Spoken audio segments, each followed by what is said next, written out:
Hello everybody, this is Mullein, and in the next week, maybe two, I will be getting some flowers, some beautiful yellow flowers. I'm trying to get in close so that you can see how beautiful the flowers are getting ready to burst out. And this is one of my plants, and I've got several other that are right beside it. It'll be another couple of weeks before that one gets as tall as this one. And I discovered they're all about getting ready to crown. And this one, for some reason, just bursted out and made two. For some reason, I don't know. It was just 4 of them. 1, 2, 3, 4. And then all of a sudden this one just like all of a sudden split, and now I have 2. And this one right here, making the 5th one, all of a sudden started looking like that one. If I stand out here to the side, it now looks like I have 5. This is our 2-year mullein. The first year, because this is the biennial, it just doesn't flower the first year. So this second year, being biennial, I will get flowers. There's mullein lovers, there's mullein groups. I'm an herb person. I love mullein. It's a wonderful plant and a wonderful herb. But I just wanted to show I've got looking kind of poorly today. My marshmallow right over here, kind of beside it, it was looking kind of, I need to water it. It's the reason it's kind of drooping like that. It's a very hot Texas day. I've got some flowers down there too. But anyway, I just wanted to do a progress report on my mullein, and I will do a follow-up, part 2, when it fully flowers. And I'll see you then. Okay, this is part 2, and this is the mullein. She is making an appearance. Oh, in all her glory. Look. Yes. I'll get a close-up. These are the beautiful flowers. Oh, how gorgeous. Yes. We'll take a quick view. That one's coming. Oh, look, this one down here. The little yellow flowers are coming. Yes. Hunter, come here. Sorry, that was my dog. I'm trying to babysit my dog. See how they're all coming? It's very early in the morning. The sun is just coming out. And these flowers are reaching up to the sun. You can see the partial shade and the partial sun. And I've got these up against my house, and I use grass and put other grass around the bottom to keep in the moisture. I don't put a lot of water on my mullein. The leaves, I'll put my hand down here. Oh, that one's broke. Some of the leaves in the back are quite huge. This is my hand. Some of them are kind of small. See, this one is kind of small. But some of these leaves, see, there's some buds right there. These are gonna have some beautiful buds. Beautiful, beautiful. And we will do a separate video, and I will show you what I'm gonna do with these flowers. But for right now, we're just gonna enjoy the beauty. Just enjoy the beauty. Okay. We'll do a part 3, and then we'll wrap it up. Awesome. Mullein, amazing mullein. There she is. She's really, really making her appearance now. This is part 3. And if you get in close, you'll see where some of the bugs are trying to get. So I'm going to start picking these flowers because nature, it's a fight on now where nature will try to take over, birds will try to take over, and it's okay because you have lots of other flowers that are going to come, but I'm going to start picking. I got a stink bug right there. And that's what I was telling my husband. There's another big old stink bug right there. These are beautiful flowers. Nature tries to come in and nature tries to get these beautiful flowers. They are so beautiful. And in all practicality, I mean, it's okay because this is the mullein. I mean, really, you see right here, they've come in and they've tried to take some, and it's okay. Mullein belongs to nature. You come down here, look, we watered. It's been a couple of days, and see, this is and that's just what happens. Birds come in. There's my marshmallow. My marshmallow's looking really good now. And I'm going to start dehydrating some mullein, and I'm going to start dehydrating some leaves of marshmallow. But yes, it's just time. And this will be the last one. And I'm going to start talking about the benefits and uses of mullein. But it's such a beautiful, beautiful flower. But what will happen is all these little stalks will get flowers on them in the next month. But what a beautiful, beautiful plant. And it will get even taller, the stalk, which will come down here. All of this, I'll do it in another month, 2 months.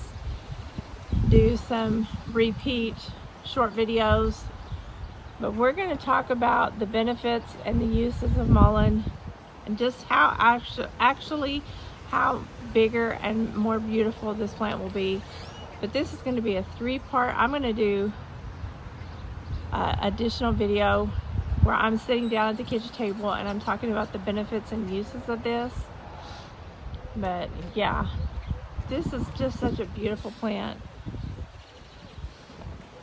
And probably in the year to come, 2 years, there'll be more baby plants because this will reseed.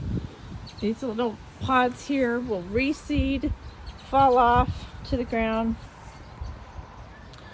And there'll be more baby mulleins. I think that one's such a cute one. Isn't that a cute little rosette? Sorry for my little, just out here on my iPhone. That's such a cute little rosette. I love it when they look like that. They're so cute. Yep. So this is just a beautiful morning. I'm out here looking at all the, see how these little flowers, and this is just a little flower, how it just fell, the little petal. It just fell down off in there. It's just resting there. So beautiful. Okay, you guys, just down here, see down there, there's another little petal. They just fall. So you gotta just gather them, stick them in a jar. And when you stick them in a jar, well, I like to put them on these right here. I'll put them on a paper towel. Make sure there's no bugs crawling out from here. Cause see, you'll see like right there, you'll see like, is that a little bug? I'm not sure if my camera is even focusing. Yeah, right there. You'll put these little petals after you pick them, put them on a paper towel, let them, I don't ever put anything this delicate in a dehydrator. I just put them on a paper towel, See, there's a bug that just crawled in there. You want to make sure there's no bugs. And then once you make sure there's no bugs. Hi everybody, it's Rexanna with Past Present Herbs. And today we are going to be finishing up this video with mullein. And mullein is, I've done a couple of videos on this in the past, and I will link them. I think one of them might have gotten away from me. I may have to search for it. But in the beginning of me making my channel, I had named my channel something else, and I changed my channel name. But I was very in the beginning of becoming an herbalist. Before I was an actual herbalist, I was introduced to mullein through a friend, and I was struggling very well. It was actually introduced to me not for myself, I'll back that up, but I was wanting to use mullein for my husband. My husband had really gotten in a bad way with his lungs because of his work environment, and because of his work environment, he had to go to a doctor, a lung specialist, and I think my camera is lopsided. I may start the video over, I don't know. But anyway, I apologize about putting my hand over the camera. But I was just venting to one of my girlfriends and telling her all the stuff that we had gone through. And she was just telling me what she knew about a wonderful herb named mullein. And I was really kind of lost. I didn't know anything about mullein and or a lot of other herbs. I mean, I knew about our kitchen, backdoor garden herbs, of course, but I knew nothing about mullein, how to obtain it, how to grow it. I didn't know anything about mullein. And I had been suffering with asthma off and on my whole life, but really didn't take it that serious. You always take the health, and you want to take, for me anyway, I'm taking it for myself, the health of my family first. And so anyway, she told me about mullein, and I started buying it online, and I never really thought that I could grow it. But to me, it was just a miracle herb, because the thing that I was talking to the doctors about was what is the outcome of my husband's diagnosis. And they were telling me it's not going to get any better, it's going to get worse. And the prognosis of somebody's diagnosis, when they tell you that,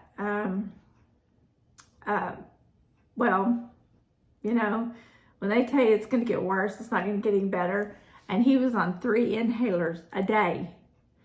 And with insurance at that time, which that was a long time ago, and he was a physically strong man, and physically at that time much younger, and I just couldn't see him going down because of his work environment, and we needed that income at the time.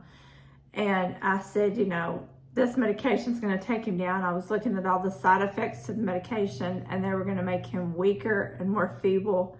And at that age, not being, that old, I was just thinking, there's no way he's going to be able to handle this. So anyway, and this doctor, we had to go to a specialist outside of the hospital, and he said, he's got to modify his diet, which was not a problem for me, because I've always been the type, before I even got into herbs, I've always been the type to try to eat a healthy lifestyle, eat healthy. So my husband, ever since we've married, he's always said, you're such a health nut, So he did modify his diet with no problem. But we started drinking Mullein tea, both of us, because we do like tea, but we started drinking this Mullein tea and learning how to make it. And you have to make it. This is the Mullein leaves, and they're much bigger than this, but because they have little fibers and little hairs on them, you have to strain the tea through a coffee filter or through some sort of mesh device to get all the little fibers out so it don't scratch your throat and everything.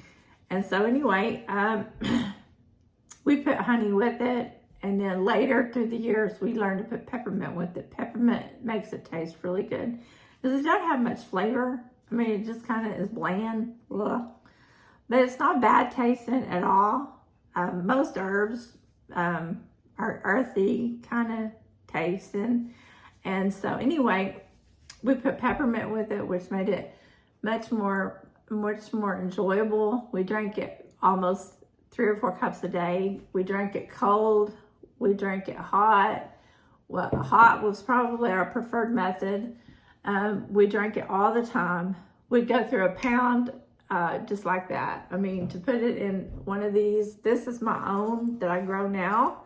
I grow Mullein all the time, and I do it really fine. I grow it, and that's how far we've come. And it's real fluffy, it's real fine. I dry it, I grow it. It smells really good. It smells kind of like not peppermint. It's just the opposite of peppermint. But anyway, after a year of just getting it, I used to do it through I'd either get it through Frontier, which was through Amazon, or I'd get it through Star West Botanicals, which was through Amazon. That's the only 2 places that I knew of at the time. And I mean, you just got to start somewhere. And I boiled water and I had a little thing that went down in your cup, and I'd put like 3 or 4 teaspoons or a tablespoon. And I just fill it up. I wouldn't even be exact measurements or anything. And we just drink it every day. Drink it. And Danny went back to the doctor. That's my husband. And they said, wow, his lungs are looking great. And he got off of 2 inhalers. And that doctor said, I've never seen anybody who looks so good. What is he doing? And we said, we just got a hold of an herb that is supposed to really help with lungs. And they didn't care about what herb he was on. They didn't care about any of that. They said, just keep doing what you're doing. And he's got to stay on this one. It's a steroid inhaler. And he'll have to do this for the rest of his life. And Danny was very religious about doing his inhaler first thing every morning. He did 2 shots first thing. And then he'd go to work. But boy, every day, every night when he'd come home, he'd drink his tea. 2 or 3 cups a day.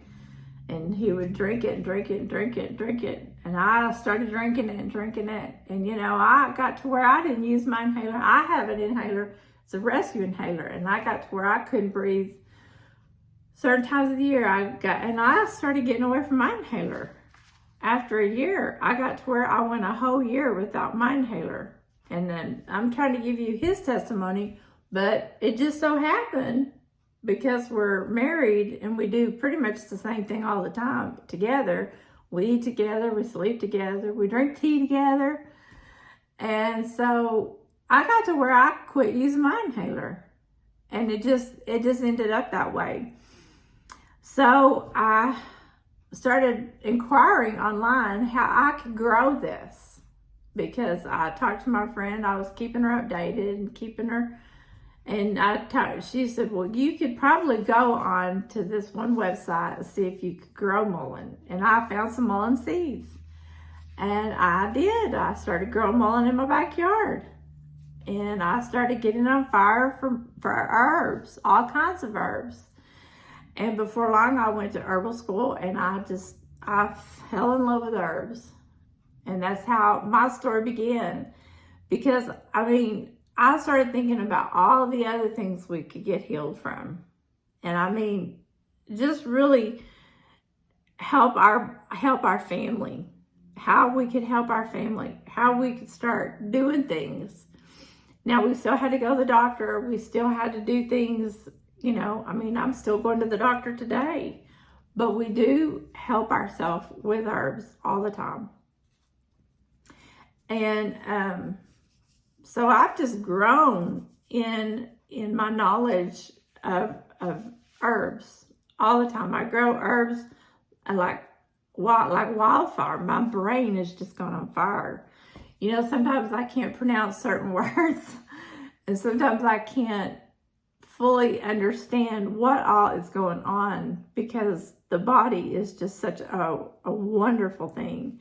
I mean, I serve an awesome and mighty God, for one, and He's always there present with us. And, you know, sometimes I think the doctors are astounded at really what's going on, because Danny, just to finish up his testimony real quick, he got stronger. We started to use some different herbs, but mullein was the main herb that we used to get him started on his journey from all this. And the doctors were telling us about all these particles that were in the air, and he had to use certain things to keep his lungs protected. But mullein is what went in there and started. What mullein does is it lubricates the lining of your lungs. It goes in there and it kind of just causes the body to drain. It doesn't dry you up. It causes everything to drain. And I say detoxify, but it's not really a detoxifant. And it just pulls things out of the body. It actually pulls things out of the body. And so for Danny, that's what it did. And it just really just worked wonders on his body and mine. I used it, this was probably a year after, or sometime during the time when I was, right after I graduated, I started finding out about marshmallow, and I started finding out about mullein. They both are demulcents. And so if you put just a little bit of peppermint with it, which opens up your bronchial tubes. And so I started making M&M, which is marshmallow and mullein. And it's great for your postnasal drip. It's great for helping, like when you have a little bit of runny nose around springtime. It's also great. You can use stinging nettles, or you can use other like little things that you have going on that's due to your allergies. But mullein is great for in the lungs and for helping, you know, get things going. And it's just a great herb. Okay, so I've given you like a testimony, so to speak. And basically, I'm gonna go over a few other uses and what you can use it for. I'm not gonna go like there's people that are gonna be listening to this video, and if you know of something that I'm not going to be going over, please, you may have used it for something, and I'm not going to be able to say everything, because they call it the wonderful mullein, because when I did some research on it, it comes from Ireland, it comes from Africa. And in other places and other parts of the world and other parts of the United States even, they use it for all different types of ailments and remedies. They make up different remedies. I'm going to be just going over like the leaves and the flowers, but the roots, that goes into a whole different category of uses and ailments and remedies. So we're just going over from the ground up. We're not going from the ground down. So today, when I talk about what I'm talking about, is I'm just talking about the leaves and the flowers. I don't really like to use the stems. I'm going to do a little comparison before we talk about that. This is one leaf. I don't really like to use these leaves, although I have used these leaves before. in comparison to this leaf. Because if you'll look at this stem right here, this stem when it dries is hard as rock. You can't even use this stem. This stem is like no good. And if you'll look right here, you see all that dirt right there? It just is a great place for dirt to settle. And now if you put this in a blender, when it gets hard, even if it's not hard, even if you try to tincture this leaf, it's just so hard. And just having this up against my skin is very irritating compared to this leaf. This leaf is not as irritating to my skin. This is in its second year, and I go out and I get these smaller leaves. This is at the end of May, and this leaf is perfectly fine to harvest and to cut up. You can dry it or you can tincture it just like this. You're going to be using higher concentration because you'll get more moisture out of this leaf than you will if it was dried. But it's perfectly fine to tincture a fresh leaf versus a dried leaf. You can tincture fresh herbs just like you can dried herbs. It's perfectly fine. But your stem, it's not going to be breaking, and your stem just makes a lot more difference, and you get more, I think, plant medicine out of these young leaves. And this is pretty close to being about the same. I would even do this one, but I would just cut that. I would just cut it down to about right there. I'd cut all that out. I'd go just like this. I'd just go just like that. And I would just go just like this. And I'd use just that is all I would use. And I would use this right here. And that's all I'd use. And I might even take a little bit of that out. And I might take a little bit of that out. Because they can get to be so bothersome when you're making medicine. And stems, they get hard, they get brittle, and they just get in the way of you making medicine. When that dries, that's going to be super duper hard. And especially with that other, oh my God. When I was drying this right here, see how all that looks super soft and fluffy? Now there might be a few stems in there, but there's stems that are very thin and very, very skinny and super easy to put in your blender, and you just pulverize them very slightly. But I can see a few in here, they're so easy. And this is super soft and fluffy. I air dry all my mullein. I can put some in my dehydrator at the lowest setting, which is around 85. And do it like 6-8 hours. And then that just gets it started. And then I air dry the rest of it. I don't really like bake them or cook them. I don't put them in the oven. You just wash them really good.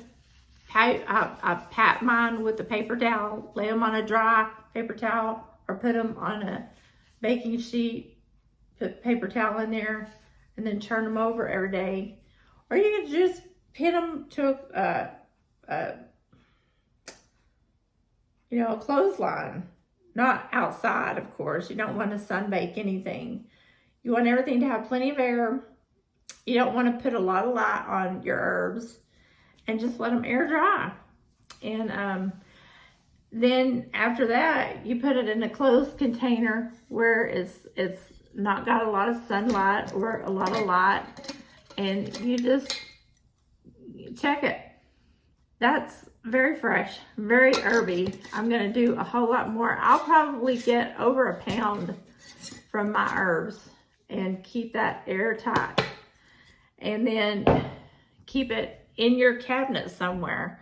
And you'll have plenty of peppermint. I've got marshmallow. I've got mullein. And you'll be set for the winter. And, I was going to go over Okay, it's a demulcent, which is what I was trying to say.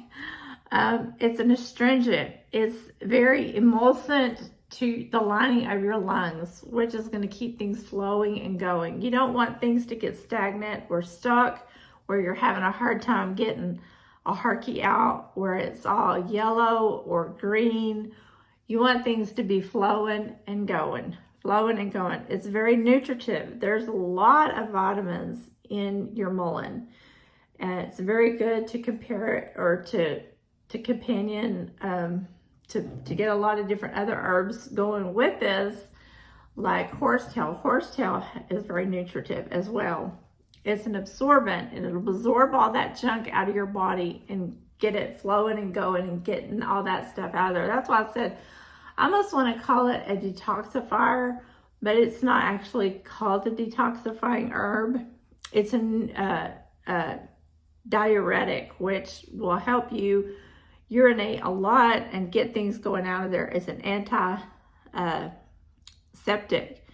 It is also very good as an antispasmodic, which it's not that strong of an antispasmodic. That's why I like to use it with my asthma tincture, because I put lobelia, which is a great antispasmodic, and other herbs that go in there with that, which really help with your respiratory organs. And it's a great respiratory herb to compare with other respiratory herbs, which really, to me, in my opinion, the leaves and the, by drinking the tea and doing the tincture, it's great as an antiviral even now. And I don't even think this book talks about all the antiviral properties, but pulmonary wise is so awesome. The things that you using it on a constant basis, it's just such a awesome herb using it.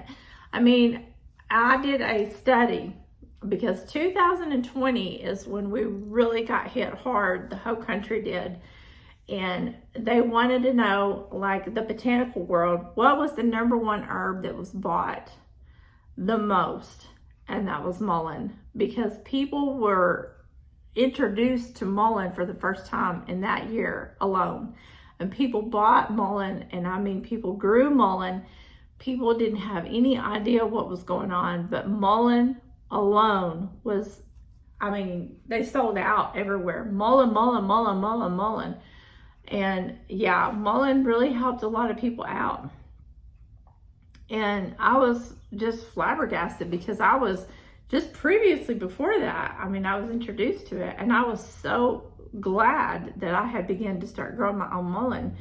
But you start thinking about all the things that mullein is good for. It's good for coughing, it's good for headaches, it's good for so many different things. It's good for inflammation, it's good for irritated nerves, quieting and soothing and strengthening the bowels. I didn't even know all that, but yeah, it's really good for all that stuff. And if you pair it with marshmallow is really good for the bowels. It's good. It has inflammation properties in it as well. So if you're going to sit there and drink some tea and put all that stuff in there, it's really going to help you. I even love to put ginger with marshmallow and drink that, and it helps lubricate your joints if you have arthritis going on. And I even made a salve one time and put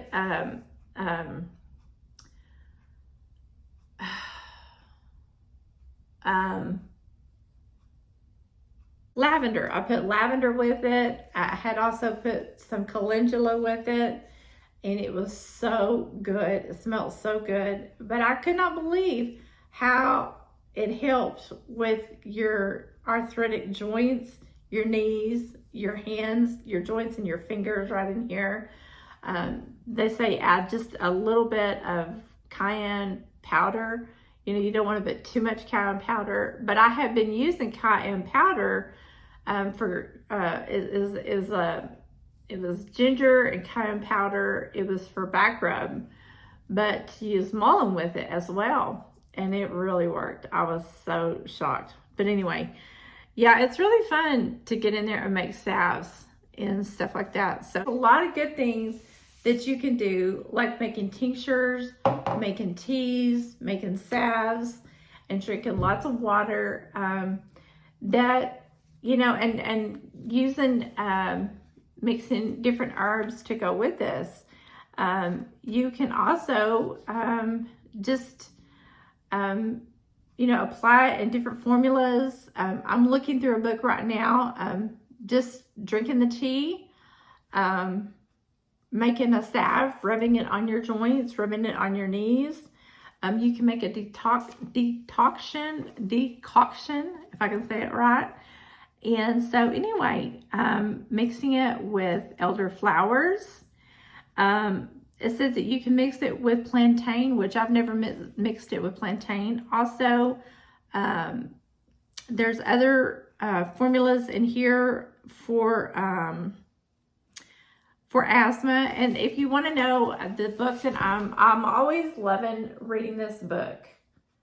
It's Dr. John Christopher's book, because it's kind of the old book, but it's kind of the new book as well, because people just go to it and read it for everything. And I have several tinctures that I make that have mullein in it, and they're my go-to. They are my go-to. And it doesn't matter whether it's summer, whether it's winter, whether it's fall, whether it's spring. I always have something that has mullein in it. I mean, not every single thing do I have that has mullein in it, but a lot of things, because of my body type, I have mullein in it. And I grow mullein. I have like 4 or 5 mullein plants on the side of my house right now. And I mean, you've seen the video. I absolutely think mullein is an essential to have on hand, because it's safe for children, it's safe for animals, it's safe for anybody, anything. And so it's a very good plant. I think one person really tried to get me on, like, you know, because they were a diabetic and they wanted to know. But really, like in all the other reports that I've read, if it's safe, like if you're a diabetic, you always need to check with your doctor. But if you really want to know the contradictions and the precautionary side effects of this herb, always go and do your own research. And I tell everybody, do your own research, what you think, on any herb, not just mullein, but on any herb. And if you're pregnant and if you're nursing, always do your own research. And I would always stay clear of anything if I was pregnant and if I was nursing, because it's just the safe thing to do. But for now, I think this is pretty much, I'm going to wrap it up. And, you know, like if you're out there and you're wondering, I wonder if I should cut this, if it's safe to cut it. I would start off with this size of a leaf. I wouldn't start off with this size of a leaf. But if this is all you have, I think I would go ahead and feel safe to cut it off. But I would just take the stems out. I would wash the leaves really good. I would steer clear of the leaves that have a lot of holes in them, because some critter's been eating on that. But I would definitely dry it, not out in the sun. I would dry it in my house, and I would put it on some sort, after washing it, I would dry it off really good with paper towels, put it on some sort of drying rack, or I would put it on a cookie sheet with paper towels and turn the leaves over and put it out of the way somewhere. I always put it at the end of my table, and then I always check on it periodically. And then like if you don't have anything but like wax paper, I put paper towel over it, or wax paper, something lightly, so that other things don't get flying on it. And then I just be real careful. And then I always start by cutting things up like this, real small. And then I put it in my blender, and I kind of let it kind of chop itself up. And I coarsely, very coarsely kind of get it. And then I do it real fine. And then I keep it in If you've got dark jars, put it in dark jars. If not, do it like this and then put it in your cabinet. And then I'll label it and put the date. This kind of jar like this will stay good for a couple of years if it's there in a couple of years. But when they're fresh and you keep them fresh like this and you keep them labeled and you keep them out of the bright sunlight and you do it the way that you did it like this will be good for a couple of years. But I doubt they'll stay around if you are a serious user. But if you don't want to do it like this and you want to put it in a real tight closed plastic bag or some other kind of plastic container, you can freeze your herbs. You can freeze your herbs, make sure it's an airtight container, and you can actually freeze your herbs for 5 years or 2 or 3 years. I think up to 5 years. I've been told by 2 different people you can freeze them up to 5 years, or you can freeze it up to 2 to 3 years. I would think you could freeze it up to 2 to 3 years and then get it out and store it on your counter for up to 2 years. But when they're fresh like this, I would think you could freeze it up to at least 2 years to be safe. I have not got any evidence backing it for 5 years, but I do know you can freeze your herbs up to 2 years. But the evidence for anything longer than that, I don't have any evidence. But you would have to do your own research. But when you get it back out, it should be good for at least another 2 years. So anything like that. So anyway, I do know that when you keep them fresh and you keep them all like that, I've had people say that they've used their herbs like up to a pound and they don't use them that often. They keep it up to 2 to 3 years and they're perfectly fine. I know as long as I use the smell test, and as long as they stay fresh and they don't get hot and they still smell good, I've used my herbs up to 2 years and I have no problem using them. They don't, if they go real light, if they get real light, like it's real green right now, and if they stay looking this fresh, and you know, but if they lose a lot of color, if they lose a lot of smell, I just go ahead and compost them because they're losing their potency. They're losing their potency, and you just might as well get some fresh. This is like a vitamin. Your vitamins lose potency. These lose potency. They lose their nutrition, their nutritional value, and their medicinal property. So just keep them fresh and keep them, if you know you're not going to be using it for a while, just go ahead and bag it up and label it real good and put it in the freezer. If you know you're not going to be using it. And then when you get it out and everything looks good, then you're good. Okay. All right, you guys, this is mullein. And I love mullein. It's good for earaches. It's good for coughs, colds, flus. It's good for everything else in between. So you guys have a blessed day, and I will get this out to you as soon as possible. You guys have a blessed day. Bye for now.